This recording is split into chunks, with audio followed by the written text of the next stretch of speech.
नमस्कार। आकाशवाणी जयपुर अजमेर से प्रस्तुत है प्रादेशिक समाचार।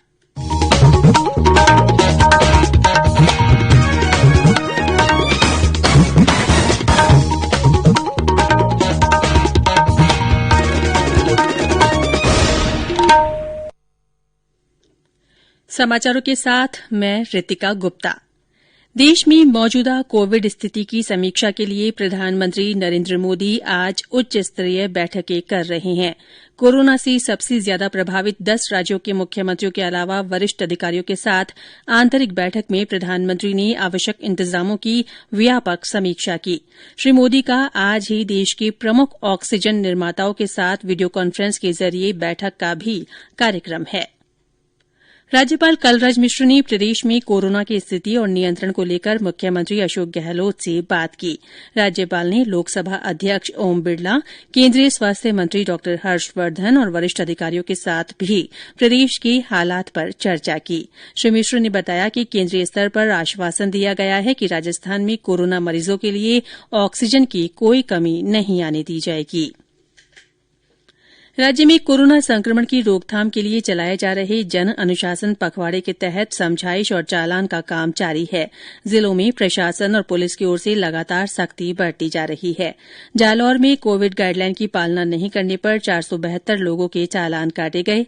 भरतपुर में निर्धारित अवधि से अधिक समय के लिए दुकान खुली पाए जाने पर फर्नीचर और कपड़ों की दुकानों को सीज किया गया और 72 लोगों का मास्क के लिए चालान काटा गया।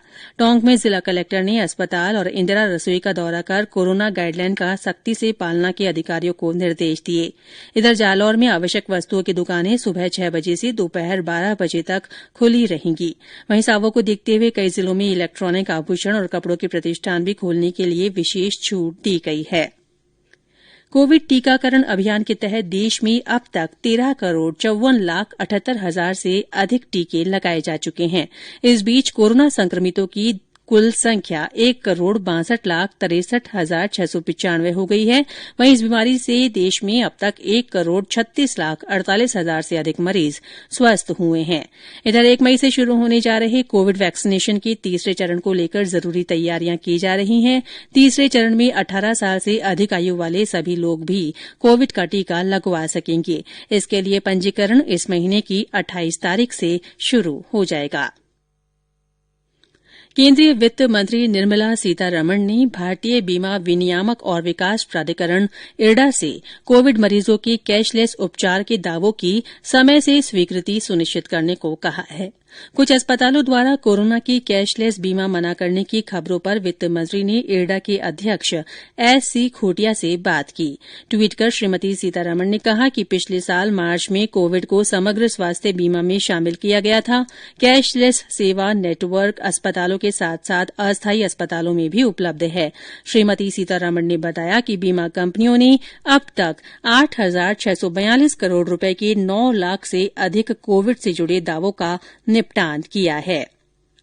देश में बढ़ते कोरोना संक्रमण को देखते हुए श्री अमरनाथ जी श्राइन बोर्ड ने इस वर्ष की अमरनाथ यात्रा के लिए पंजीकरण अस्थायी रूप से स्थगित कर दिया है। श्राइन बोर्ड ने एक ट्वीट में कहा कि कोविड स्थिति की लगातार निगरानी की जा रही है। स्थिति में सुधार होते ही पंजीकरण फिर शुरू कर दिया जाएगा।